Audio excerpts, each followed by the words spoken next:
A day may come when it seems like faith and truth and love may not seem like it's going to prevail. But trust and believe that the process in which we are all living our lives is going to be complete and full because the price has already been paid. And we are now but to realize our truest, most deepest potentials within us all so that we may grow in righteousness and in faithfulness and in truth and in beauty and justice so that we may be examples that are living among the people that do not know which way to turn, that do not know how they're going to be living in a world where there are so many different ways to turn and things to perceive. The best thing that we can possibly do is to handle business and to ensure the probability of what we want to see happening happens. Trusting in the vision, trusting in the process altogether. It is the case that for many of us that are on this godly path, the righteous path, the narrow way, whatever you want to call it, because you'll know it when you're on it. There's not really everybody has a different name for it, but you'll know it when you're on it. And the most important thing is that you do not doubt yourself. And that you might have to have a complete pathological self-confidence in order to really fulfill that which you are here to be destined for. Because the world does not want to see you live up to your potential. The world does not want to see you live up to who you could be. And even the people that might be closest to you, they might think to yourself, or they might think to themselves and say to you that this is a path that is leading to a lack of discipline or focus. Meanwhile, you're someone that thinks to themselves, well, this is exactly what I'm meant to be doing right now. In fact, I haven't felt more alive than doing the things that I'm supposed to be doing at this moment. And people might not understand you. The people that are closest to you may not understand you. But that doesn't mean that you don't understand them. And that doesn't mean that you want to not see them do what they're supposed to be doing at this time. But the gravity of and the precariousness qualities of that which are growing more abundant in our day-to-day lives, the prices of food, the social contentions that are continuing to rise, the true lack of empathy and the regression of values and principles, the exposing of evil, the politics that are clearly out of control. If we all simply went to following God's laws, statutes, and commandments, I'm about ready to just go full send into monk mode, and not just like monk mode with semen retention or something, but like monk mode as in going on the streets and just preaching Jesus, because holy moly, guys, we need Jesus more than ever. And my soul is just growing in passion for Jesus more and more each day, especially with all of this stuff going on and seeing the follies of this world and seeing the lack of discernment.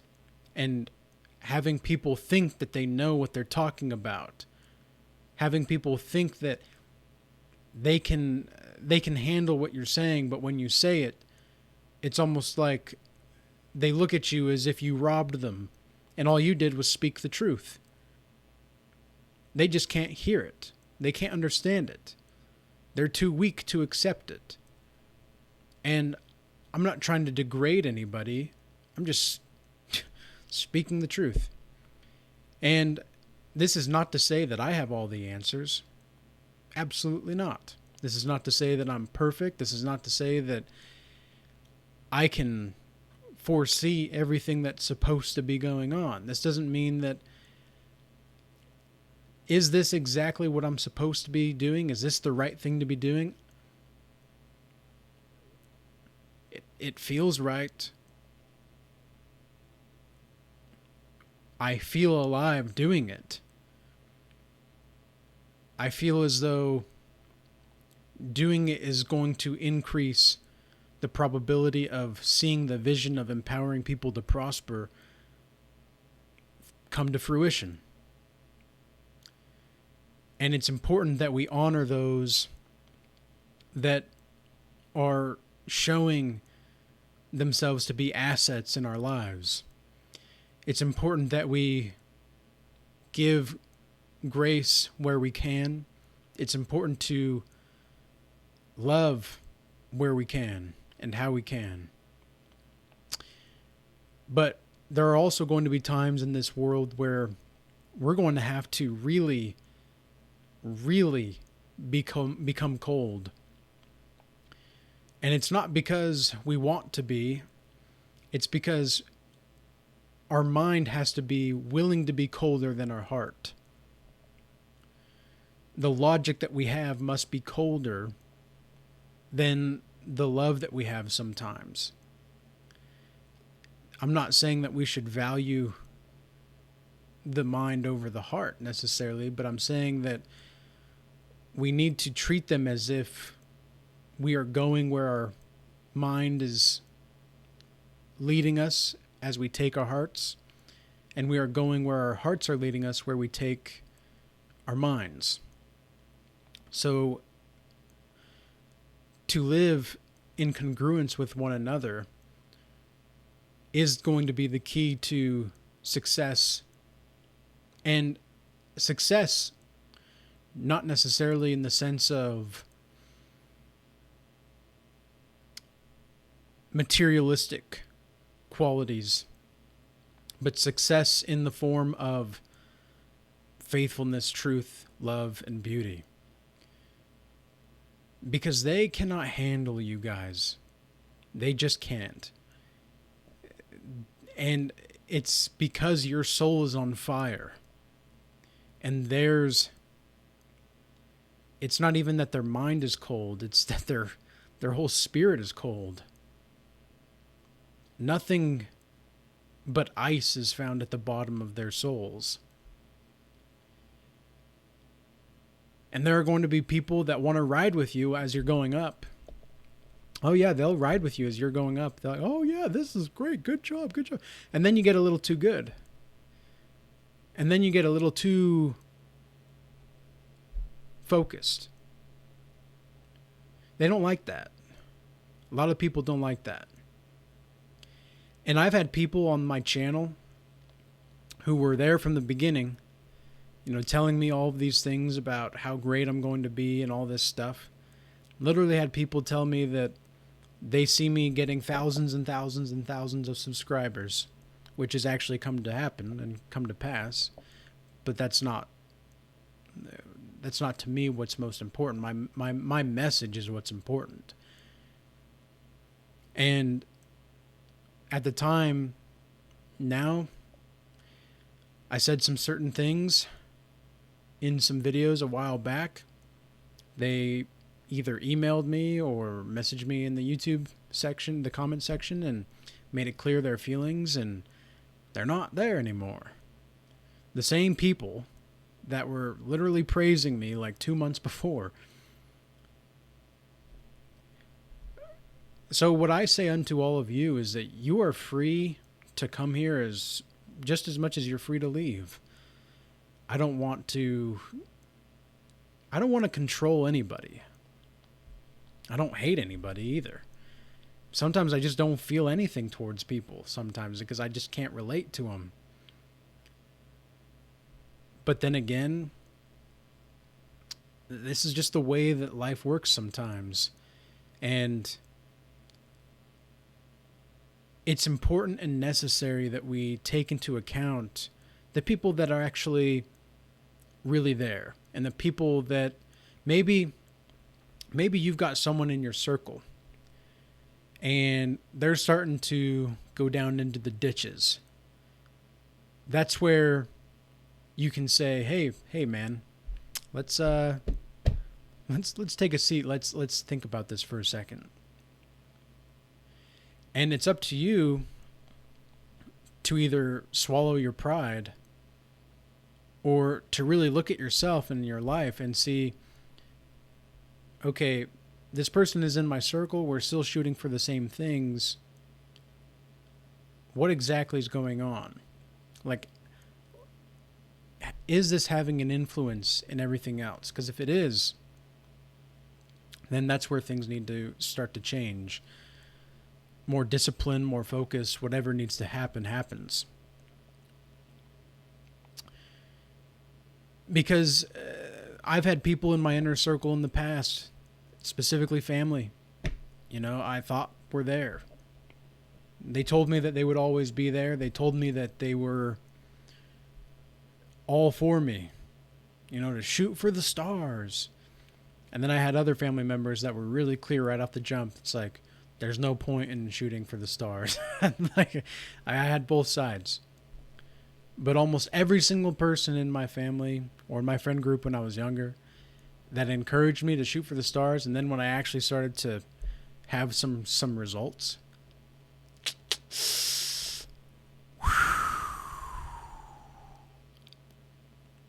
couldn't handle it. They couldn't handle it.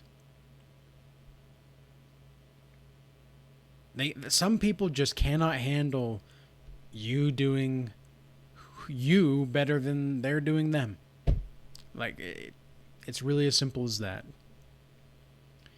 So be mindful of this, and to anybody that is going through anything right now where you're starting to question not just your own motives or your vision or anything like that. And when I say question, I don't necessarily mean doubt. I don't mean doubt in the slightest. But you're just analyzing the scenarios and the possibilities and seeing where you can go from this point. Because if you cannot really make an effort to go a certain way, well, you can either stay stagnant and begin to regress through that stagnation, or you can choose a different path. Because if the path that you're going on, whatever happens, let me say this, you must keep working in whatever way it's possible. And the best way for a man to stay strong, from what I can see and what I've been able to gather from all the people that I've talked to around the world and in my community and everything like that, it's people that are actually praying, that actually have Jesus in their hearts. They're the strongest. And it's not because of their brute force. It's not because of their pride. It's not because of anything like that. They don't really have that. They are strong in their flexibility, and yet without trying to push onto other people their plans and force things to happen, they say, this is the plan of action. You can get on or you can get off.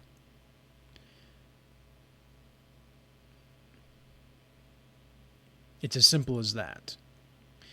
And those are the men that I see that are the strongest. And the women that I see are the strongest. They're not the boss babes. They're not the ones that have a career. They're the ones that have a strong family unit and that value family every single time. Every single time. So a man that prays and that stays true to his boundaries without trying to push anything onto other people, and a woman that values her family above everything else, those are some solid people right there. Solid kinds of people. And those are the kinds of people that you want in your group. And you want people that are going to be willing to call you out. You want people that are going to be willing to say what they really think is going on. Because otherwise, you're just in an echo chamber. And with that being said, I hope this message was useful and insightful. And until next time, peace be with you.